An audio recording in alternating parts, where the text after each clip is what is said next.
Welcome back to the Mina Show, featuring Lenny, the only NFL podcast. One of the host's favorite offensive linemen is Tristan Wirfs, who ironically just came off the PUP list. Wow. I don't think he's going to play right away, but that's good news for the Bucs. Mike Golic Jr., you're my favorite offensive lineman. For those who don't know, if you're listening to this pod, you don't know who he is. That would be very weird. Mike is the host, one of the two hosts of Golic and Golic, 3 to 5 Eastern on FanDuel, here to do very important exercise, the annual Mina Show team draft. Often imitated, never replicated. 8 years going, at least? At least. Do we have a final record tally? Like, obviously, it's not going to take me long to mention. I'm getting ready to defend my title after last year's dominant run in the Mina Show featuring Lenny team draft. But I don't actually know what the overall record is at that point. I feel like we put so much on Sam Hoppen, friend of the podcast, who is like the other third podcast member of this every year, to know all this stuff, but I don't know what it is offhand. So all I know is I won the year before and you won last year. Sam graciously doesn't do a head-to-head. But I did so for those who are listening to this first time, every year Mike and I take turns drafting every NFL team. We pick based on a patented point system that I came up with. And I'm not changing it this year, even though it screwed me last year. The way it works is it's based off of team records. You get 1 point for a win. You get 5 points if your team makes it into the playoffs. You get 5 points for a divisional round win. You get 10 points for a conference championship. And you get 10 points for a Super Bowl victory. Oh, wait, no. Those are appearances. Sorry, I missed. I already screwed it up. Everything I just said are appearances, and then you get an additional 5 points if your team wins the Super Bowl. Sorry. So 5 points for making it to the playoffs, 5 points for making the divisional round. 5 points for making the championship, 10 points for making the Super Bowl, 5 points for winning the Super Bowl. We will briefly revisit what happened last year. Sam Hoppen always tabulates the results for us very kindly, or unkindly in this case.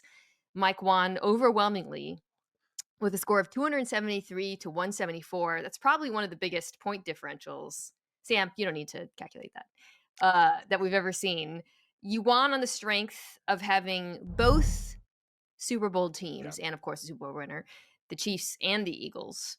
You also had the Lions, the Bills, and then later in the draft, a great value pickup of the Vikings, who had 14 points from winning that many games in the regular season, and the Washington Commanders. You also had the Rams, which is good.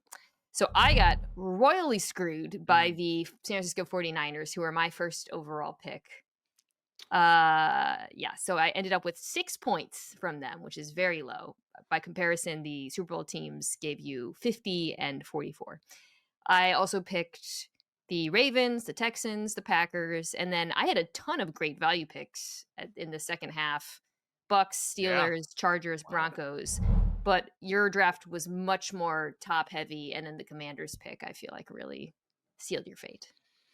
Yeah, shout out to Dan Quinn, Kevin O'Connell, Jaden Daniels, just heroes of mine and guys that have a seat at the barbecue with me at the O-line dinner on Thursdays in perpetuity from here on out. But Mina, listen, like most great teams, this isn't about last year. What we did last year was great. We'll be excited when we're welcome back to hang the banners later on, but we got to focus on this year's team draft and try and figure out how we're going to extract that kind of value. I have painstakingly put together a big board that I will no doubt completely go away from the minute I'm pressed with something difficult once you make a pick. Well, one decision I make every year haphazardly with no information beforehand is who gets to pick first. I am giving myself the first pick this year because you had the first pick last year. Yes. That was, so I feel like you took the Chiefs. So, all right. So let's get it rolling. With the first pick of the annual Mina show featuring Lenny team draft, I am taking the Philadelphia Eagles.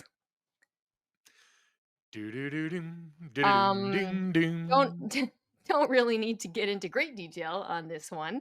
Best team in the NFC with a bullet. That probably is the biggest driver for me because I view the AFC as being very top heavy there's like 3 teams that I feel like are kind of powerhouses, could finish in any order, honestly, although I have my preferences and we'll get to that. Um, the only thing obviously it's a difficult schedule, first place team and all of that. The only thing that gives me, I guess, some pause perhaps is that schedule. I think the Cowboys could be a little better than people think, but I also think the Eagles just match up really well with them and the Commanders, so I'm Yeah. not worried about them not winning the division this year. So give me the Eagles. Yeah, no, that one, like you said, doesn't need a ton of explaining. Some new secondary members, some things like that, but it's all garnishing around what's one of the most idiot-proof rosters in football. All right, second overall pick here. I am gonna go.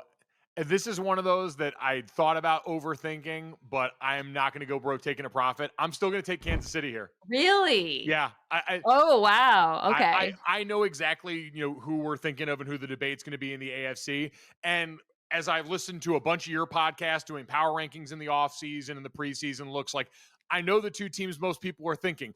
But as we've gone through the preseason and I've gotten a look at the left side of that offensive line that I think by season's end can play some really good football, the wide receiver room looking a little bit healthier, Travis Kelce hopefully gets to be used the way they wanted to last year. I just more and more think like, hey, until further notice, someone's going to have to show me that they're not going to win the AFC West and be the representative in at least the AFC Championship until Uh, proven further. can you talk about the left side of the offensive line? Because I've done a couple preseason pods, but we haven't addressed the Chiefs at all. They came out, by the way, quite an experience to be in Cleveland the night Yeah, before Dresser Wynn played an entire game for Sean McVay's Rams. Not even Stetson Bennett. He goes dear down to God. QB4 for you because that is how he approaches the preseason. I'm sitting in the hotel lobby of in Cleveland watching Patrick Mahomes play into the second quarter and thinking, "What is my life?" Also, Caleb Williams played a lot, but anyways, Chiefs offense, to your point, looked like an absolute wagon. Yeah. But talk to me about the offensive line briefly before we move on because I trust your take there. Yeah, I think we've all known and circled everyone who's talked about it, like Josh Simmons, the pick out of Ohio State, who fell there because of the patellar injury that knocked him out a few games into last year, was one of the ultimate swing states, and so far has looked good, hasn't been overwhelmed, like clearly has picked stuff up there early. And I think like as he goes along this season, Jeff Schwartz has done a lot of good stuff on this, obviously super familiar with that team. He's just a guy that's got to clean a few things up technique wise, but now that he's fully healthy, how much better he got year over year in Ohio State the 2 years he was there, to me, especially combined with the pedigree of the coaching in that O-line system, the other guys in that room, to me bodes really well for his development this year. And then Kingsley Suamataia on the inside has, I think, transitioned to guard pretty well. He was a guy that at times just looked a little bit out of place out at left tackle. And so run blocking seems to have been a much bigger strength than pass blocking so far. But overall, like, listen, you're not going to replace the loss of Joe Thuney with either of them on the left side and what he meant to that group. But I think the high end potential for development of those two, provided they can stay on the field for long enough this season, makes me go, all right, left tackle wise, it wasn't going to Yeah. get worse than last year. And I think Josh Simmons starts at a good place and has the potential to be like the guy that solidifies that spot for a long time for them now. That would obviously be huge for them. I also think, we've talked a lot about the return of Rashee Rice, who, Yep. comes out immediately, looks great. Pacheco looked more explosive in the preseason game. That I'm not over, but I was very skeptical of them not drafting a running back or adding at all. And then watching him, I thought maybe they just feel good about what he's bringing to the table this year. So fair enough. I would not have taken the Chiefs. I would have taken the team I'm going to take for strategic reasons. It's not even the team that I have at the top of the AFC necessarily, but I'm going to go with the Buffalo Bills here. The Bills have the 27th hardest schedule in football. Yep. So fifth easiest. Wait. Anyways, they play in a much easier division than the Chiefs and the Ravens. Spoiler alert, right? Those are the big three. I think that I am a little bit nervous about some of the injuries they've had at cornerback. Don't love that. But I just think they're going to win so many games in the regular season. So give me the Bills. Yep. No, having the foundation they have makes it really easy. You concerned at all, like, were the upgrades at pass catcher enough, like a Dalton Kincaid bounce back year, or is all that stuff that you think is in the cards for them? I Or does mean, it it even was like matter? a top 5 offense last year, and so why would it not be this year, right? Like, I would have been worried if they hadn't kept James Cook, Sure. honestly. Like, I'm not necessarily saying he had to get paid or whatnot, but this is a team with a dominant quarterback and a dominant run game, and everything's based on that. They defenses constantly sell out to stop the run against them. So even if their receivers aren't world beaters, I'm not worried. I do think, like, McCade, jeez, Coleman or Kincaid, one of them you'd really want to step up a little bit, over last year, but I think they'll be fine. All right. So I've got my second pick here. This is interesting. Let me see here. I'm going to go. All right. I feel pretty good about how the board could break here. So I'm going to go Baltimore with this pick. Yeah, I might regret taking the Bills over the Ravens because I've had the Ravens over the Bills in, like, power rankings, and Yeah. when I'm asked who do I think is the best team in the AFC, I've consistently said the Ravens. For me, the Bills were just more of, like, a division strategic pick, Sure. getting the better seed in the playoffs and all of that, but the Ravens are a wagon. That is the interesting part is I was looking at some of the strength of schedule stuff, and obviously the AFC North gets this certain billing, but like realistically going into this season, when we look at the, what we think could still be a dominant run for a Baltimore team that had to work through some stuff last year, had some tough breaks early in the season. The defense took a while to get going. Like, in all actuality, the Bengals, who have just punted on defense altogether, the Browns, who are left off in their own corner of hell in this division, and then a Steelers team that's a bunch of guys they're trying to big together around a 40-plus-year-old quarterback. The more and more I looked at it, I was like, oh yeah, this should absolutely be like a team that could run away with this division based on Yeah. what we're seeing at the flaws in these other teams. It's a good point. Like, are we overweighting the AFC North, especially given the concerns that everyone, that correctly has about the Bengals defense? Maybe. The other thing is, though, right, like, I don't want to put too much emphasis on regular season because of the point system. Yeah, It's also like, okay, who do we think is actually going to win once they get into the dance? right. Um, I might regret not taking the Ravens there, but yeah, I feel pretty good about. I think the 4 teams that we've taken, the Eagles, Chiefs, Bills, and Ravens, have finished top 4 in every power rankings pod I've done, and it's really hard to pick. I mean, the NFC North has a couple teams that I think could maybe jump in there, but I have questions about. Like, to me, Mike, that's the clear top 4 in the NFL right now. I was thinking about this the other day too. Can you remember a time where we had such a clear, like, we've heard it in the quarterback discussion this offseason, which obviously excludes the Eagles, but like there's such a defined upper crust at quarterback, and team wise, there appears to be Yeah. such a defined ceiling of the NFL with a certain depth, like having 4 great teams that we think are absolutely capable of winning it all. I'm trying to remember the last time it was this clear of a grouping difference from the top to the next step. No, yeah, it is. The quarterbacks is a great point, right? Because, like, the Bills, Ravens, and Chiefs are just the other team is the Bengals with the other because there's such a clear cut top Yeah. 4 tier of quarterbacks.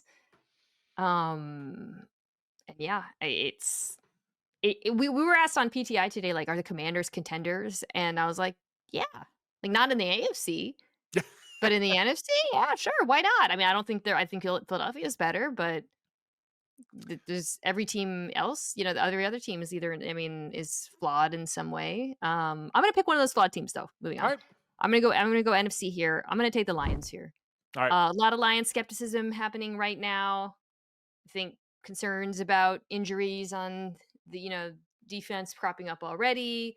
Offensive line changes on the interior, new coaching staff, both sides of the ball. I was just looking at the depth chart the other day. They're just too stacked, man. Yeah. Like, they're just too good on offense for me to.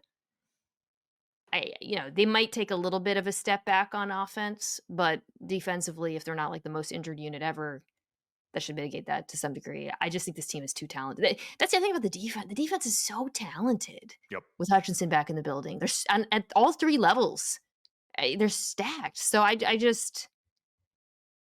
think that, it's a very difficult division, and that concerns me a little bit with this pick, but going back to kind of the premise of, like, if you get into the playoffs, like, the Lions, I think, can actually compete with Philadelphia, provided that they're healthy. Big time. And like it could easily be gamesmanship. Did Lenny object to that pick? Dear God. Body slammed the door. Pissed. But I mean, it could be gamesmanship. I think Dan Campbell came out and said he thinks this is the deepest team that he's had since he's been in Wow. Detroit. And like again, it seems like it's backed up. And if they have success, we'll all be able to point back to the inter squad practice between them and the Dolphins that now seems to be a built-in part of Lions lore forever, which is hilarious. All right, pick 6. Yeah, I need to finally balance it out with some NFC here. So I'm going to go 49ers on this one. Super. Ooh, strategic. Yeah. That was kind of my thought process behind the Baltimore pick is I knew Detroit or San Francisco was going to be there. And I felt pretty good now. Again, kind of the things you talked about, concerns with injuries with like Buffalo. 49ers, wide receiver. Hasn't been a fun training camp for all the injuries on that front. There's some questions about certain guys' fits along the defensive front. They're going to ask a lot of some rookies, Alfred Collins, and what does that look like if he's playing 3-tech? But again, it's just easy schedule, regression to anything resembling the mean in terms of the games lost to injury. And Kyle Shanahan, in years where they've been healthy and had a healthy Christian McCaffrey, usually has a ceiling that is Super Bowl appearance. So I'll bet on that team, especially given, again, the ease of the schedule. Yeah, I'm gonna read their non-divisional opponents: Saints, Jags, Bucks, Falcons, Texans, Giants, Panthers, Browns, Titans, Colts, Bears. That That there's is disgusting. cupcakes, and then there's Magnolia, Yeah. frosted, whipped cream on top, all of the toppings. That is a Insane. schedule. Sounds like breakfast at my house. Jesus. So yeah, uh, it'll be interesting to say the least. Like a lot of this does hinge too, because there has been so much turnover, volatility, injury at wide receiver of like just how back is Christian McCaffrey, who was Yeah. certainly in the past unlocked a level of an offense that I know you guys have talked about a bunch, like changed shape drastically last year in what they did with Brock Purdy, the yards after catch plummeting and all that stuff. So I'll be curious what they trot out for that this year. I'm gonna talk about Christian a little bit next week, so I'm gonna put a pin in that because I think he's very pivotal. I'm torn between this one because my head is saying, "Look at that schedule, look at the underlying metrics, look at the injuries," and then my heart is, I guess it is still my head also, is saying, "Look at that secondary though, and the wide receiver group, and do we really feel good about the pass rushers outside of Buzz?" Just like this roster is not as good as it's been in the past. So Yep. it's a very defensible pick for the reasons that we've discussed, but I don't know. I don't think they're gonna win the division. I really don't, but we'll see. Ooh. Yeah. All right. Pick 7 here. So I'm gonna kind of hedge, and I'm gonna take the Packers. So I've got the All Lions right. and the Packers. I am doubling down on the NFC North. Um, both difficult divisions or difficult schedules. Pardon me. Obviously, the division. The Packers are just so balanced. I think. Like I think they're really well coached team, both sides of the ball. Good players, both sides of the ball. The question with them is always like, do you have great players on both sides of the ball? And I think it's a reasonable one. Maybe I'm a little bit too hype after watching Matthew Golden highlights from the Yeah. preseason because he looks like exactly what they need out there. Maybe I am clinging a little bit too much to my many shares of Jordan Love Incorporated. I think they're going to be really good again. I do. So I'm going to take them. Yeah, I don't blame you at all. That was a team where I think we've always had respect for them, but man, there's just something that like really watching what Matt LaFleur did with Malik Willis during the stretches where Yeah. Jordan Love was injured. That's the other thing. Like if Jordan Love's just healthy the entire season and you have Yeah. that offensive continuity, how different does this look? Can you get closer to the last, 7 games of 2023 as opposed to last year? And how much different that is. But just the way Matt LaFleur was able to like really make these bespoke game plans that fit his quarterback so perfectly and gave them a chance. Like he's someone who I think is just going to continue to get more and more of that the further and further away we get from the Aaron Rodgers of it all. So I actually like that pick a lot. All right. Pick 8. All right. So I've got Kansas City, Baltimore, and the 49ers. I will go. We talked about them a little bit earlier. I'm going to go Washington here. Okay. I'll take the Commanders here. Like again, to your point, in the NFC and just in general, like this is also part of the exercise that I think has been fun every year. Is like early on, even eschewing teams that might be like legit division winners for who's got a ceiling that could actually be Yeah. deep postseason, Super Bowl. Washington, to me, in trying to avoid the CJ Stroud year 2 downturn, went out and added big pieces to their offensive line. Finally got Terry McLaurin into camp as of today. So all like these things that should hopefully stave off any of those worries. And then, Dan Quinn and the defense certainly still have some a ways to go to get that right. But I still think this is a team that showed us last year just how high the ceiling is. I feel like the Bucks or the Commanders, pardon me, have it, the way we talked about this on today because of the McLaurin deal. The way I feel about them is like they could beat the Lions and the Niners, but it's hard, or probably the Lions and the Packers, but it's hard for me to imagine them beating the Eagles. So like, there's kind of Right. like there's like a bit of a cap on them. But you maybe don't play them in the like last year. Obviously, this worked out for you because they made it to the NFC Championship. I just look at that run defense and pass rush, and I'm just I don't see it. I think the offense is going to be great, though, and obviously keeping McLaurin's a big part of that.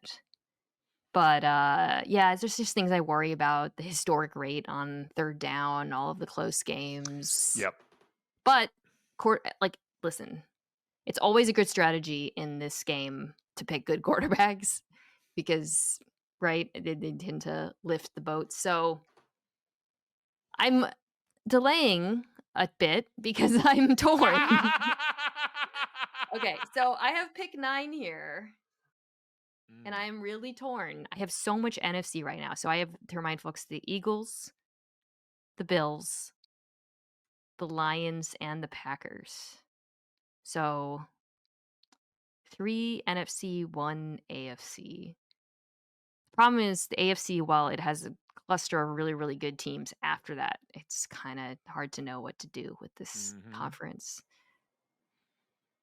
Oh, I am so skeptical of this team. Let me bring that down a notch. I have a lot of questions about this team, but I think they're going to win their division again pretty easily. And that is the Houston Texans. Ooh, okay. This feels high, Mm-hmm. but the defense is so good. The AFC South is so flawed. The quarterback is good.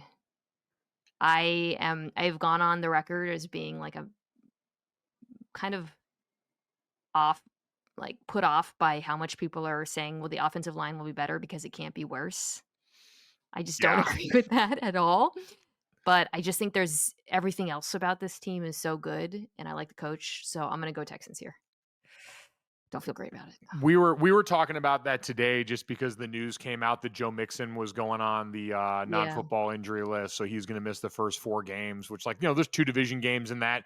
The run game is something like when you look at that running back room, it's Nick Chubb trying to revitalize his career now post Cleveland, and then I forget the 2 other guys in there. There's a young guy mixed in there. I think it might be Woody Marks, and one other player. But like you brought up the offensive line, to me, that's going to be the most interesting part is how much can Nick Caley's scheme that maybe is a little bit more of like that Rams get big down the middle, put more in the hands of your quarterback that like takes the rest off the plate of everybody else. Like you and I think talked at some point last year about how so much of what happened too was on the protection schemes, how flawed that was at times for the group up front, and additionally just how much shuffling around they did.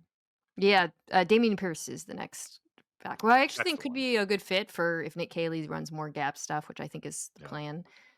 Um, yeah, I don't know. It's just they're not good players, but I do think scheme will help a lot. So we shall see. And like defense matters too, guys. I had this as the second best defense in the NFL. I still feel good about that. So all right, pick 10. Round us out. All right. This is another one. All right. So I've got one, two. All right. So I'm even 2-2 right now, AFC, NFC. But looking at the board here, I got to see if I'm going to be able to get. I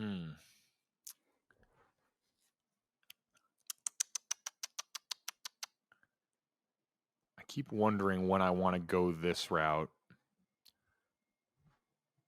I feel like I know what you were thinking about. Yeah. I'm going to go with Denver here. Really? Okay, not what I thought you were going to do. All right. Interesting.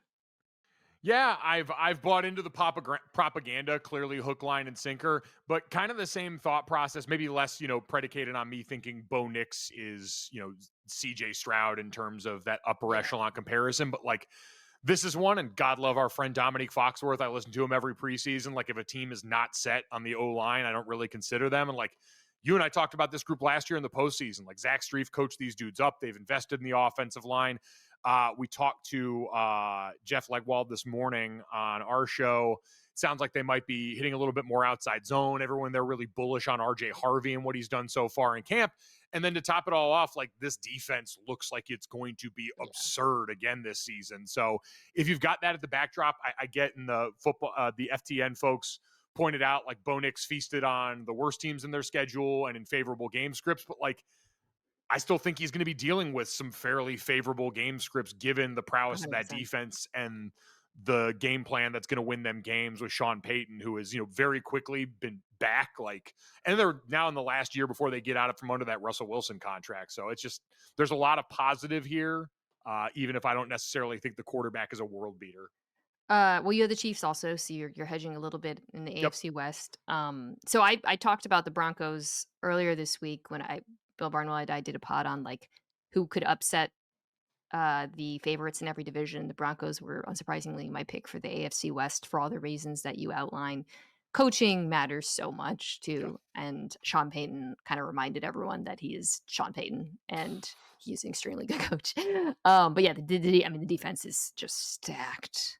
So stacked. I love the Jahdae Barron pick there. Fits so well in that, just demeanor-wise. That dude, he was one of the guys I got to talk to at the Combine, and you just walked away. You're just like, dude, absolute dude. So I'm sure he fits in well around there. I think the Titans play them week 1, if I remember correctly, and they're just going to put Cam Ward in the walls of Jericho. Like, that's such an unfair matchup for a rookie quarterback. Oh, just nightmare. Don't hate the pick. I thought you were going to go with the team that I'm going to take, which is the Rams.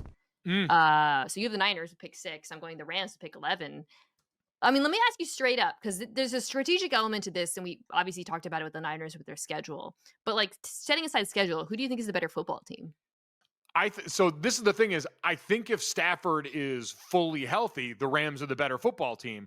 The problem is, as someone who's had a lot of back problems, the stuff that I heard. Now, listen, I'm not going to make you divulge any company secrets. You're a part of the Rams broadcast in the preseason. You know this team infinitely better than I will, and maybe what's going on with Matthew Stafford. But like, disc issues in a 37-year-old that's got to go out and move dynamically, like, I've gotten plenty of those shots. Like, I've done plenty of that stuff. That is a hard thing without the benefit of time to actually get to.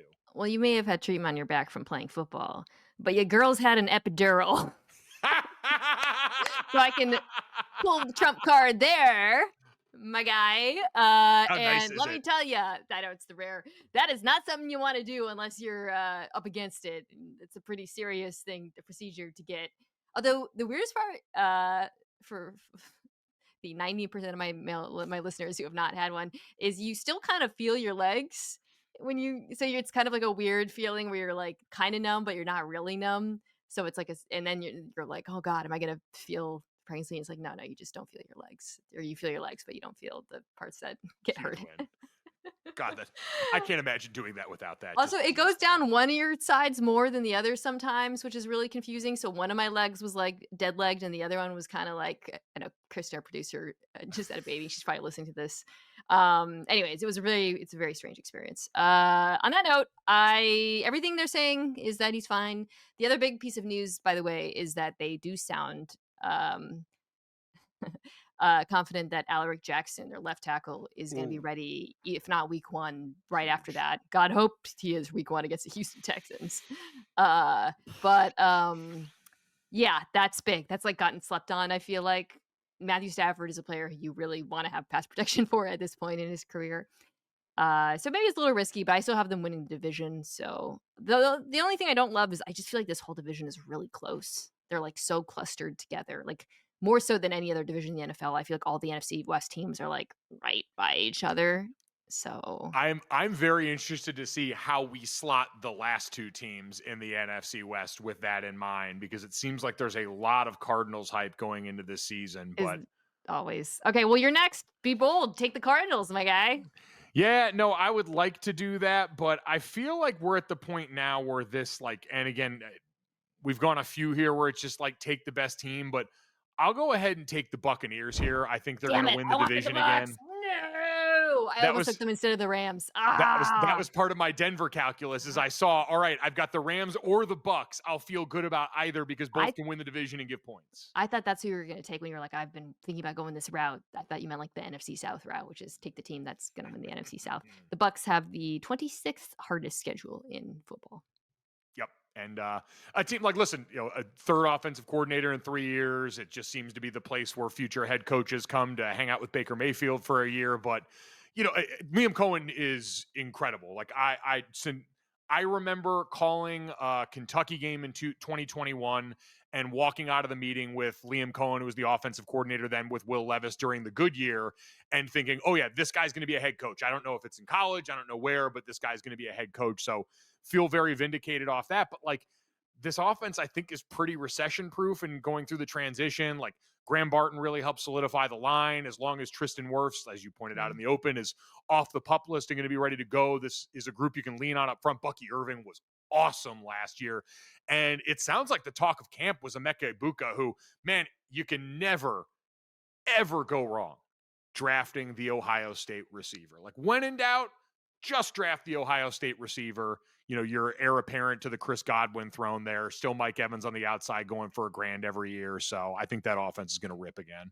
The injuries worry me a little bit, right? Like when they drafted Emeka Buka, it was like, oh man, are they gonna play not enough footballs to go around? And then boom, it's like Godwin's not ready. Boom, Jalen McMillion's hurt, so they're gonna need him. Yep. By the way, Jason Light's very good at his job, right?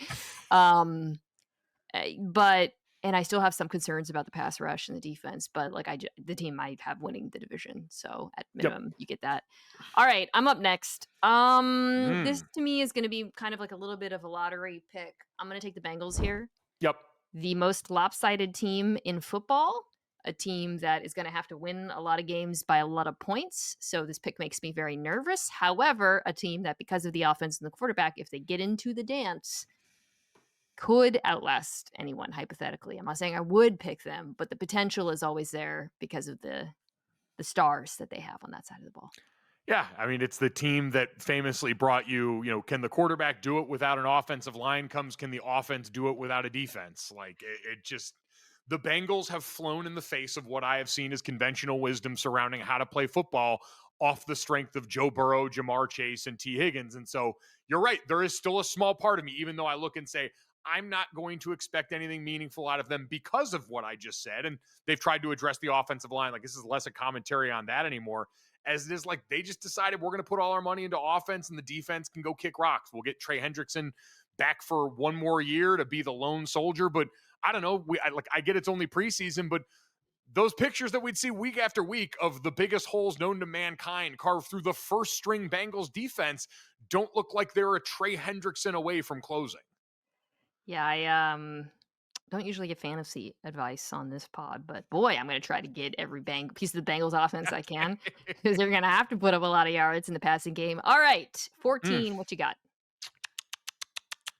Boy, this is where it's going to start to get tricky. Yeah, I know. These are the teams where they could go in, I'd say like the middle from like 14 through 22 or 3, you could go in any order. This is all vibes. Yep. I'm going to go with that in mind.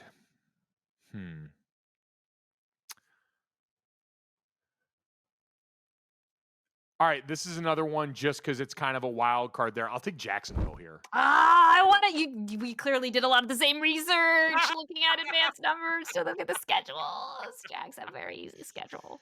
Yes. very easy schedule. Liam Cohen bump. Ah. The offensive line's still a worry, but Rob Hainsey comes over from Tampa. I think was better than he got credit for there. That's a little Notre Dame homerism in there. Pat McCarry they brought over from Baltimore, like good pedigree guys, and I think Liam just knows what he's doing on offense, and I think especially leaning on that one unit, like they made it clear Travis Hunter's a wide receiver first and a cornerback second. You put him and Brian Thomas Jr. there, and I'm just really interested to see what it looks like. They won't be able to do the same things they did because personnel-wise, they're not as strong in the run game aspects as they were in Tampa last year, but I think Liam's good at this, so I'm very curious to see what it looks like. All right, pick 15. So we're outside the playoffs now. Yep. Give me the Los Angeles Chargers here. Yeah. I feel like the vibes on the Chargers are really bad right now because of the Rashawn Slater injury, and that is fair.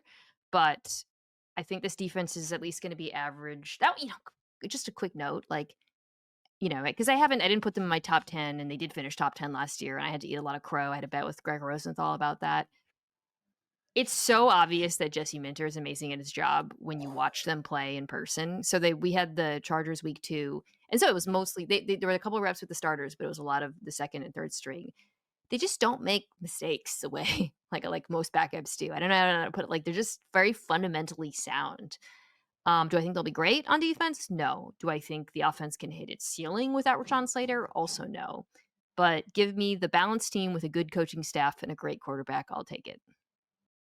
That Jesse Minter point is so true. And I remember this was when I was going through training camp at the Steelers. Ramon Foster, who was a veteran there for a long time, was watching film with a bunch of rookies and talked about, he's like, during the preseason, he's like, obviously have a lot of tape on the guys you're going to go against in the second and third group, but in good coached programs, you're going to see the same stuff reflected through the front to the back end of the roster. And we know that's varying degrees based on how quality these guys are. But the Chargers, it shows up. Like they clearly teach and communicate things in a way that is so accessible for these guys, regardless of the level of skill, which you could also say, hey, listen, you got to have good personnel, but like it's just clearly so well taught there to where you're right. You just saw them have answers for everything every time. There wasn't a hair out of place no matter who was in there. I also feel like between Trey Harris and Keandre Lambert-Smith, like one of those guys, I think will be the receiver that they want to win deep and outside the numbers. And don't know which one necessarily, to be honest, but I do like that additions. I kind of like the Keenan Allen acquisition to that end too, just like having the vet in the room with a bunch of young guys. Like again, it's redundant, him and Lad McConkey in the slot and all that, but like this offseason, looking around the NFL and seeing like a team like the Falcons do this with Leonard Floyd going to James Pearson, Jalen Walker, like a well-placed vet with some rookie talent that you want to do well, to me goes a long way. Because I was talking to Malik Neighbors in New York when I was out there at Giants camp, and he talked about how much he's learned about being a pro from just having Russell Wilson around, like all the stuff you do away from the field, how you take care of yourself, the team he's got around him, like hearing him rave about the impact that had in all these meaningful areas as a professional was a reminder, like that stuff's learned. The first thing they tell you when you get to camp is hug a vet, learn their process, do these things. And so I think having one of those close is good. Don't actually hug them, though. That might get you kicked off the team. All right. Final pick of the first half is you, 16. Who are you going to take? Man,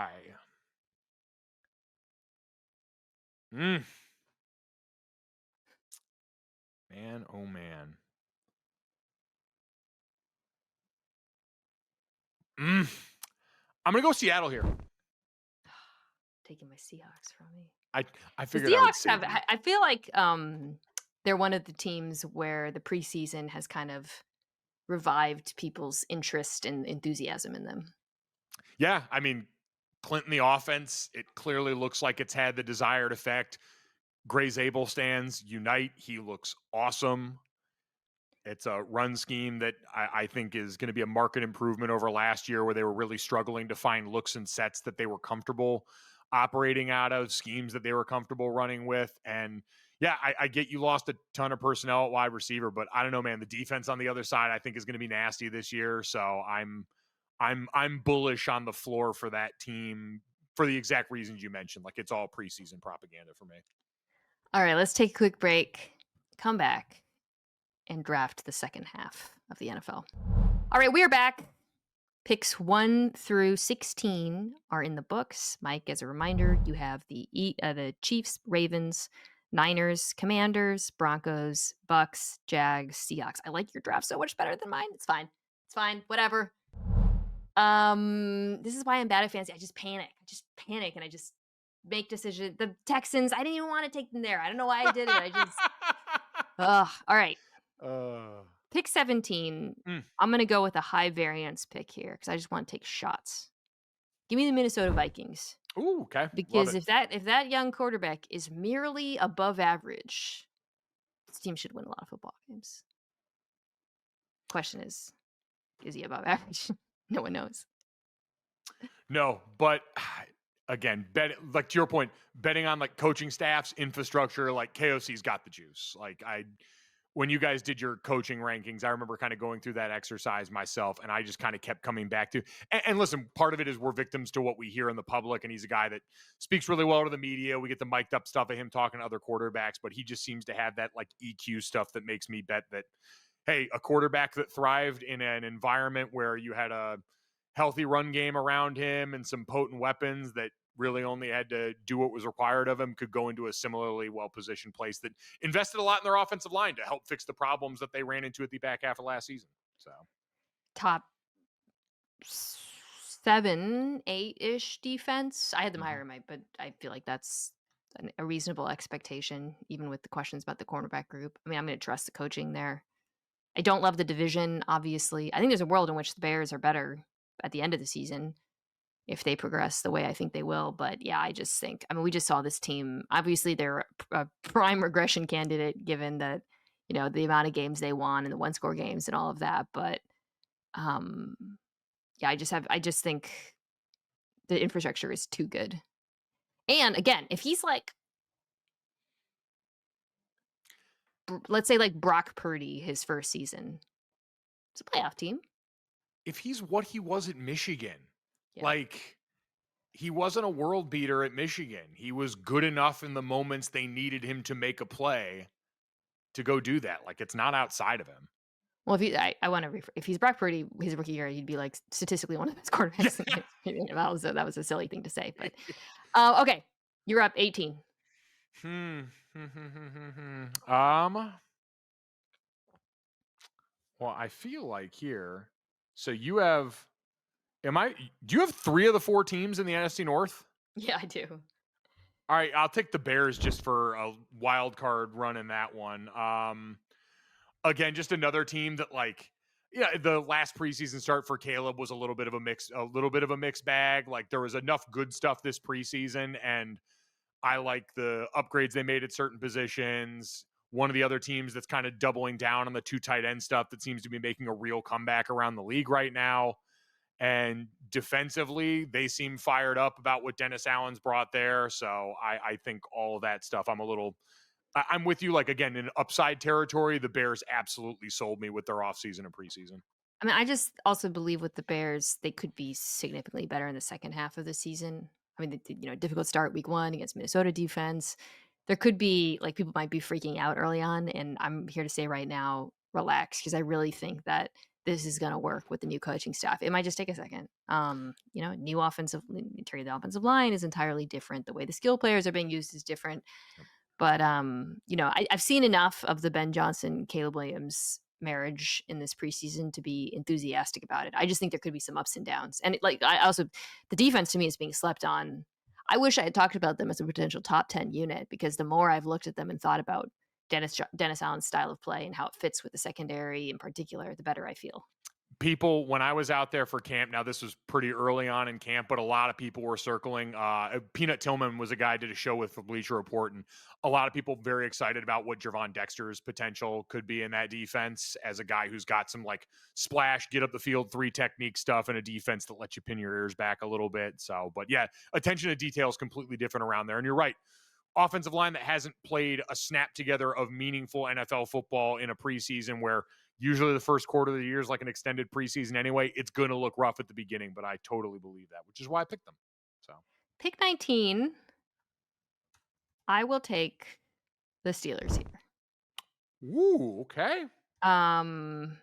I am not an Aaron Rodgers optimist at this point, and I think I've made that pretty clear. Hmm. But the whole case for the Steelers, which is a team that got to the playoffs last year with, quarterback play that was obviously up and down.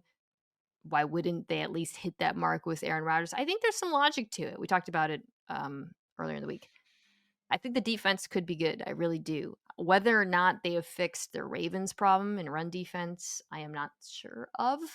But I think with them, there's a good chance they can get into the playoffs, and then it just comes down to matchups. And the pass rush is still good. The secondary could be improved. I liked the Ramsey addition. Um, and we'll see about this offense, man. I think we'll know early on if it's completely like what the Arthur Smith, Aaron Rodgers combination looks like and whether or not they can run the football, which is, I think, my biggest interest in watching them early on. If they can, if the run game is improved, though, I do think that this is a team that should be able to make it to the playoffs. Based on the parts involved, like if Broderick Jones can just go out there and be consistent, Yeah. the rest of that group to me is enough. Like Zach Frazier, really positive development last year. Troy Fautano's got to stay on the field healthy, but you and I both liked him as a former UW guy, so it's going to be interesting. You're gonna learn tight end around there. That's for damn sure. So I don't know. All right. Pick 20. By the way, speaking of learning tight end, have you looked at Darnell Washington lately? He should be illegal. That thing is terrifying. I mean, he's not a tight end. No. God, he's a sure-handed offensive tackle. I have him in Dynasty. I took him at the very end of my draft the year he was when it's just you're just taking guys. And one of these days I'm going to be forced to stream him. I just know it already. And it better be the day he catches a touchdown off of a play fake in the lower red area. That's all I have to say. Darnell, man, just gain the next 20 pounds, put your left hand down, and let's acquire riches. Does he have to gain 20 pounds? Because what he's listed at, I'm just going to look it up. Well, that says 265. That's obviously not true. The lie detector test has determined that's a lie. All right. Wait, hold on. Agent's take. Why Darnell Washington should change positions to make more money. That's a good take. I like that. I'm telling you, man, you'll make infinitely more. And look, he's a. Daniel Jeremiah came up with this. Listen. Hey, great minds. Not a bad take. All right, sorry, you're up. Pick 2020. Wow. Pick still got a ways to go. Yeah. All right. In the interest of trying to speed it up a little bit here.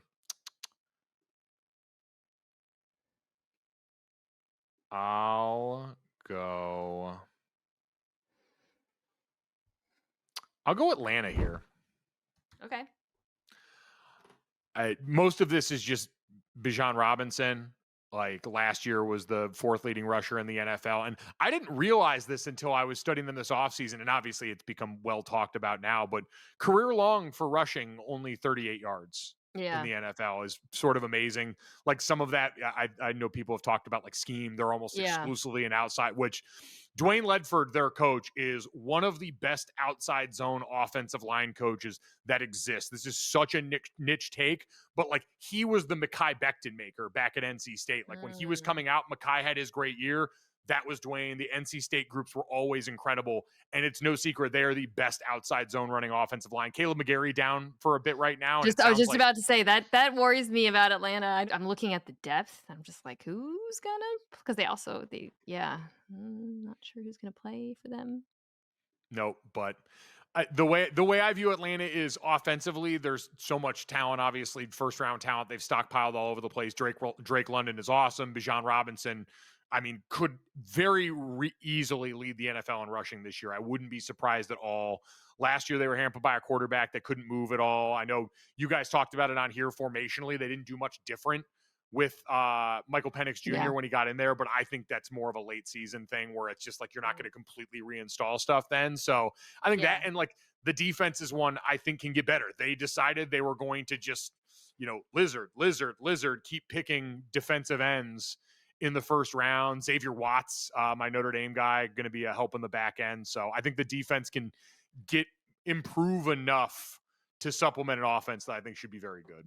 Yeah, I don't hate this pick. I also think it's the NFC South still. So if Yeah. all those things happen, given this the division, the level of competition, the ease of the schedule, they could absolutely win a lot of games. I'm just skeptical about the defense, and then the offensive line thing worries me a lot. Okay, pick 21. Deciding between two teams here. I am going to take. Screw it. I'm going to take the Dallas Cowboys Oh, I was really hoping they'd fall one more for me. because Oh. I think Micah Parsons is going to be signed, so it's stupid. Yep. I just think, and we're going to get into this obviously on the week 1 preview pod because they're going up against the Eagles. If Pickens is Pickens, this passing attack is really, really difficult to stop. I think there's reasonable questions about the offensive line, the run game, the run defense that still persist. But you can do worse than having one of the best wide receiver duos in football with a top 10-ish quarterback and then arguably the best pass rusher in the NFL. So it's a flawed team. It's an even team. I don't know what to think of the coaching staff, but I'll take those top end. I'll take the top end talent. It just sounds like diet Bengals. Like Yeah. the Cowboys are diet Bengals with a better pass rusher when he's healthy. And a better defense. Like they were really injured last year. Again, still major worries about the sort of spine and the or the front in particular. Did you see Trevon Diggs was activated? Yes. That's big for them. We'll see what he looks like coming off of the injury. But at least they have good Deron Bland. The Bengals would kill for a Deron Bland. Oh. So they at least have good Osa Odighizuwa. The Bengals would just do anything to have a player like Osa on the inside next to Trey Hendrickson. So Nope. all right. Tyler Guyton also back out at practice too, which is good news for them. Big. Yeah, that's huge. All right, 22. Oh God. All right. I got a bunch of NFC here. Do I need a little AFC blood mixed in here? I'll go New England. Okay. Yeah, I figured they'd go around here. Yeah, this seems like the right spot, especially considering some of the other items on the menu. I know the preseason's probably soured things a little bit in terms of how people view them overall. What did I see here? Jalen Polk is going to start the year on IR. Kendrick Bourne's nursing an injury. Kyle Wilson's been banged up during camp. So like the receiving options around Drake May are still not overly enticing, but like up front, it looks like they're going to have that renewed identity. Will Campbell's come in and help them set the tone early on here. I think they'll be able to count on that. And then Drake May was awesome last year when the team sucked. So he's got a better coaching staff around him. And they've kind of like college football, like portaled this roster like crazy to turn over and churn it really quick. And now like the other thing I looked up that was crazy, it looks like Drake May is going to be the only member of the 2024 draft class that's back on that team this year. Like, like when you get to the depth, it's kind of brutal at this point for them, but I'll take a flyer. Very easy schedule. Vegas likes them too, and I think all the reasons you laid out there are good reasons why. All right, I'm gonna go with the last team in the NFC West. I'll take the Cardinals here. A team that was a lot better last year than people knew, starting with that,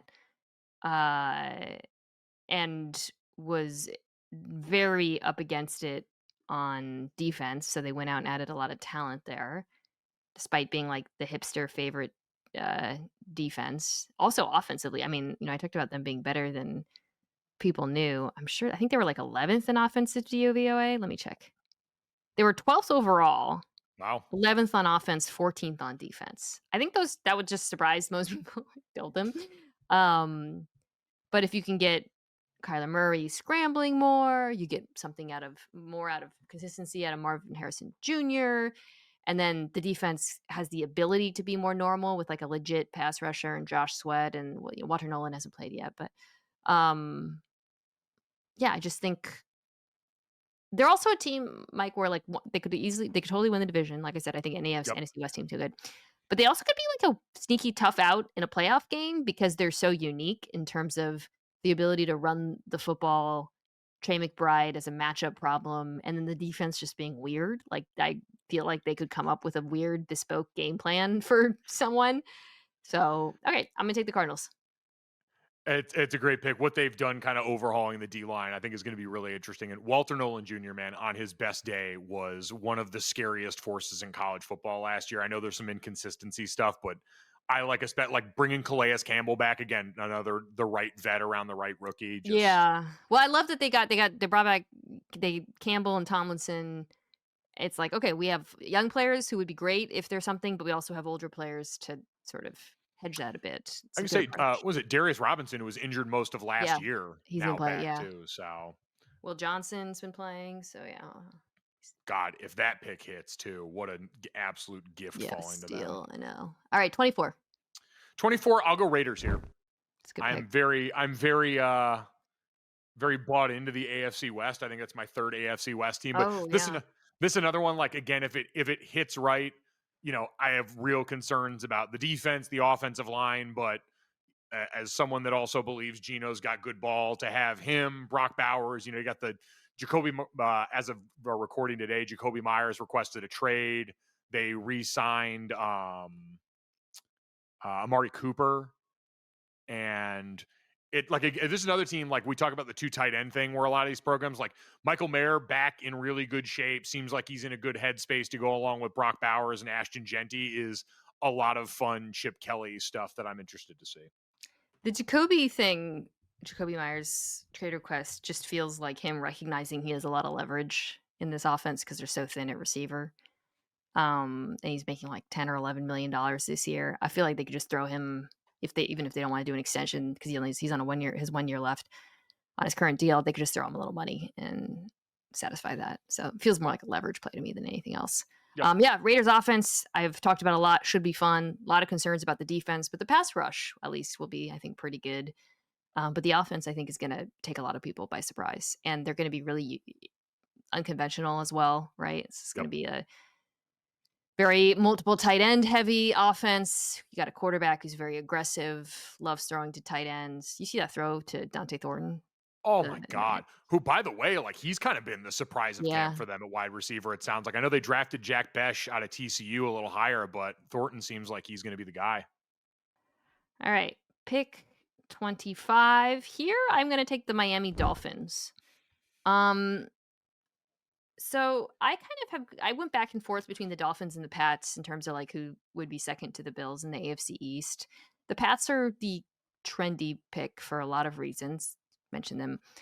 But the more I looked at the Dolphins, the more I thought, yeah, but they could just win a ton of games. I mean, the offense when Tua came back last year was really, they weren't explosive, but they were really efficient.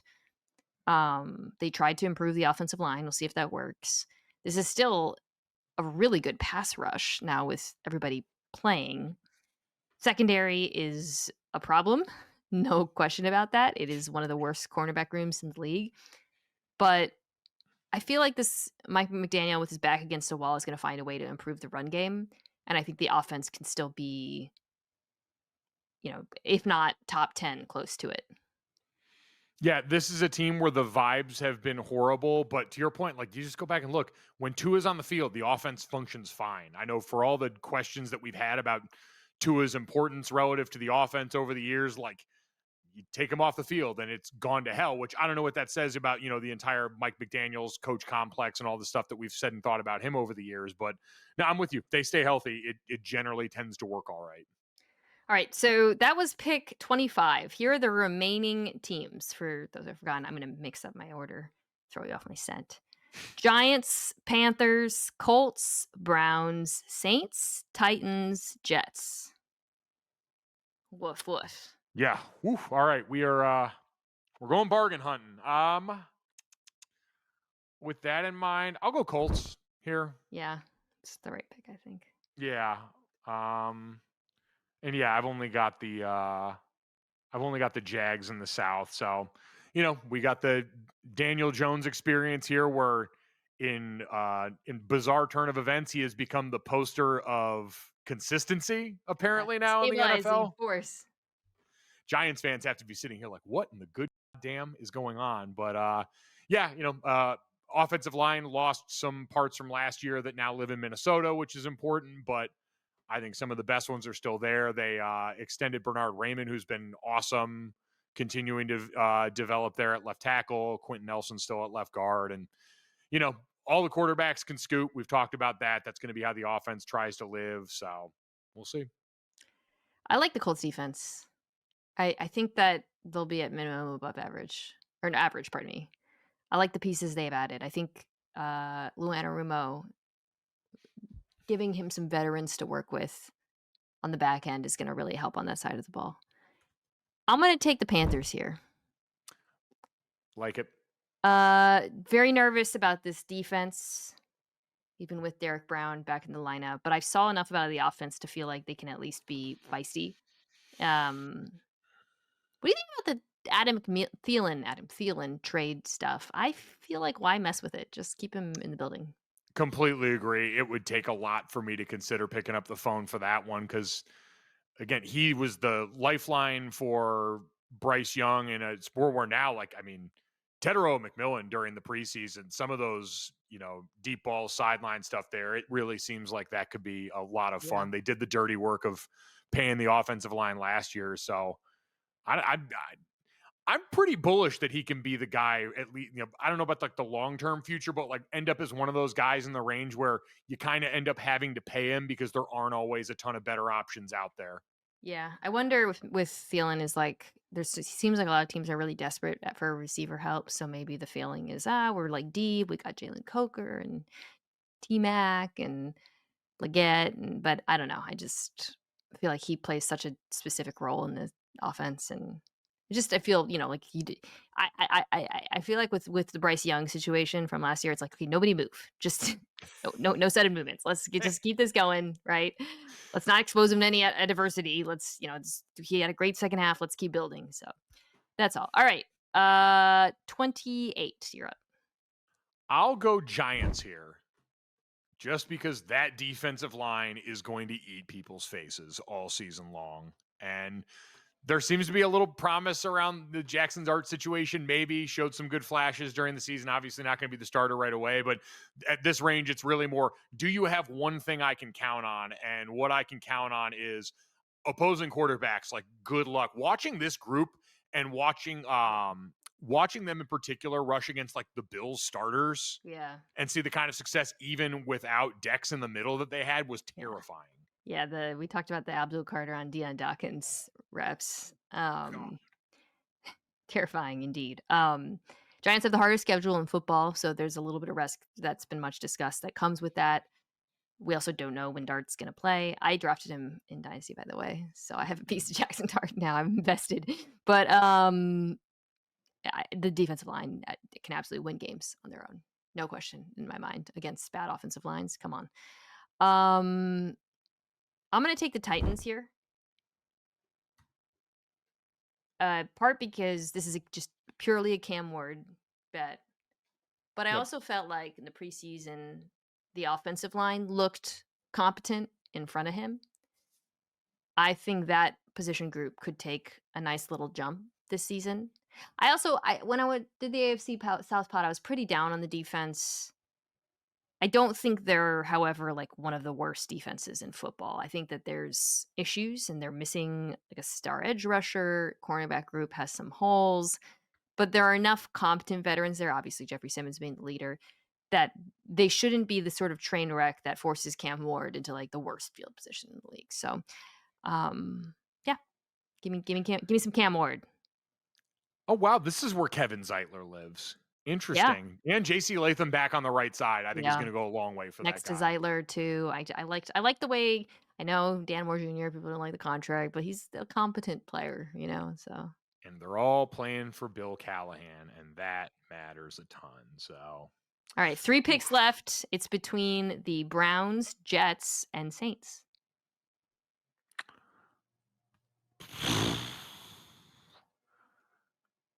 I guess I'll pick. I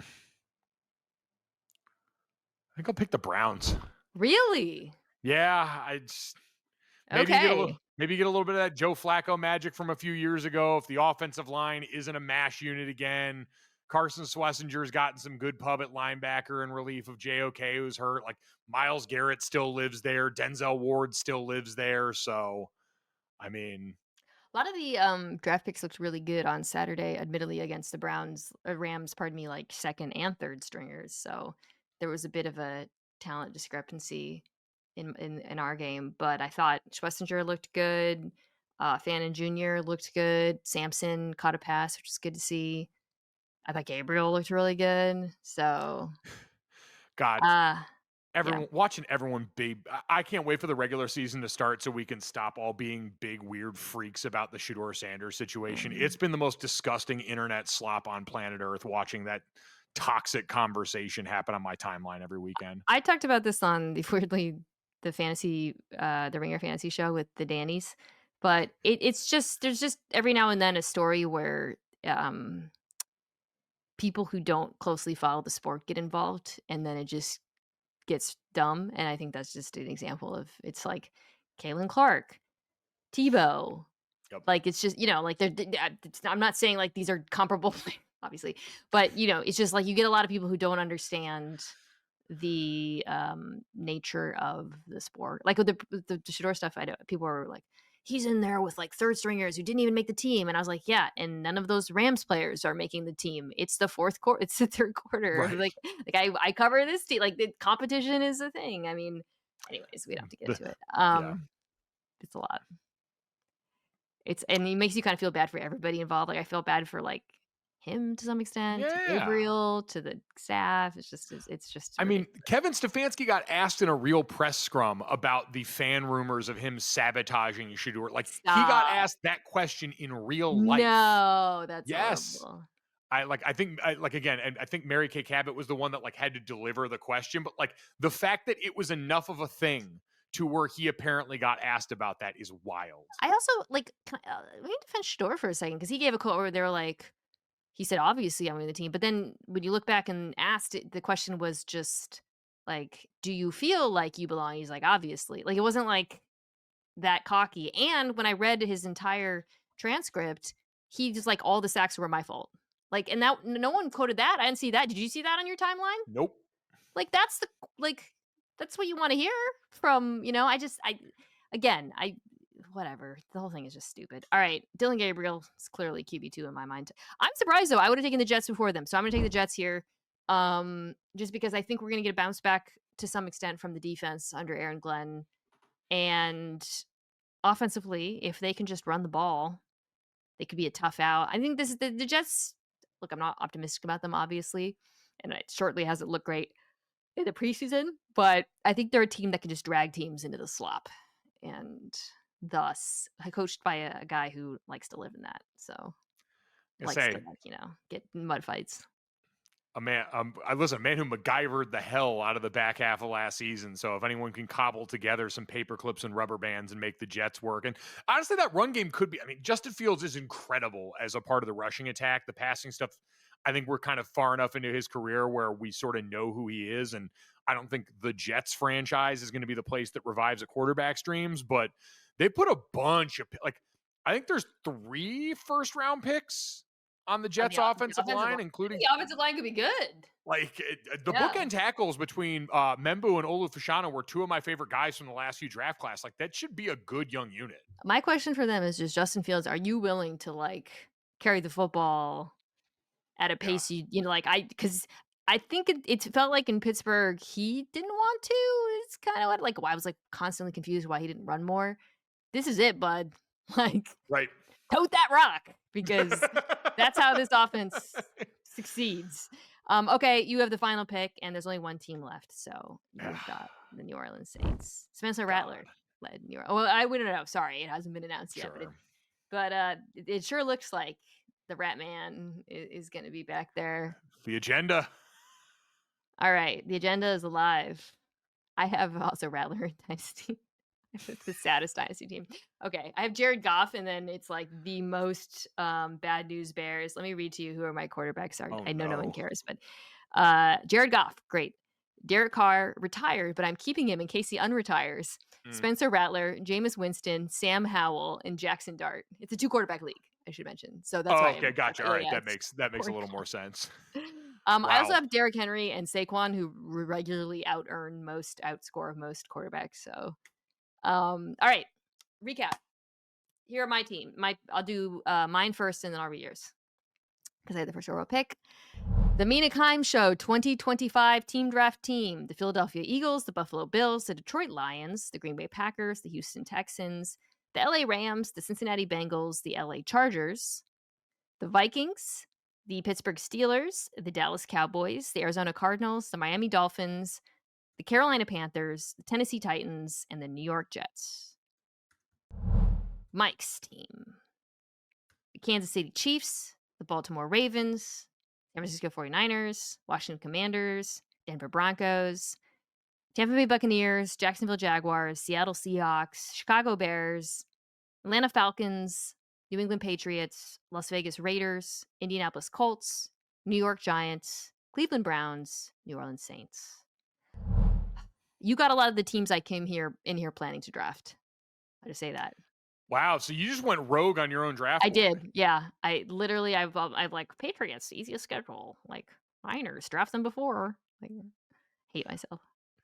Honestly, that was my draft strategy last year. Was I had a plan and then just completely went away from it. So sometimes it works out.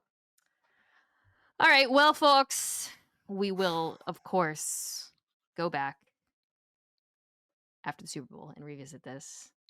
Sam Hoppin, thank you, as always, for your great service in tabulating these beautiful color-coded chart, by the way. I could reshare it, but I don't think I will. Thank you, as always, to the folks at Omaha Productions, Kirsten Sebecki, Owen Saylor, Jack Foster, Tucker Taschen. You can check out this podcast on TV at some point. I have trouble keeping track of that. Or at youtube.com/@MinaKimes, where I also publish my television entertainment recap pod with David Dennis Jr. Viewer discretion. Tomorrow we are dropping on Friday morning a full recap of this season of Love is Blind UK, which was excellent, by the way. Mike, you should check it. It's so good. Hey. And then we will get back to programming with Alien Earth, which I am also enjoying a lot. In the meantime, as mentioned, go check out Golic and Golic, which is available on every platform as well. Mike, good to see you, bud. Always a pleasure. I look forward to picking up my belt after the Super Bowl. You have your first game with JB this week, right? Yes, people can check me and JB Long, who you were in the Rams preseason booth out with, doing Big 12 football on TNT all season long. So Hawaii at Arizona week one. Arizona, he told me. Yeah, check that out. Really excited. JB Long, one of the best guys in the business. You guys are awesome together. I can't wait for that game. Hawaii got a little feisty this last weekend, you know? A little bit. It was a fun one. A little bit. College football. It's back. All right. I will see you guys next week. Wow.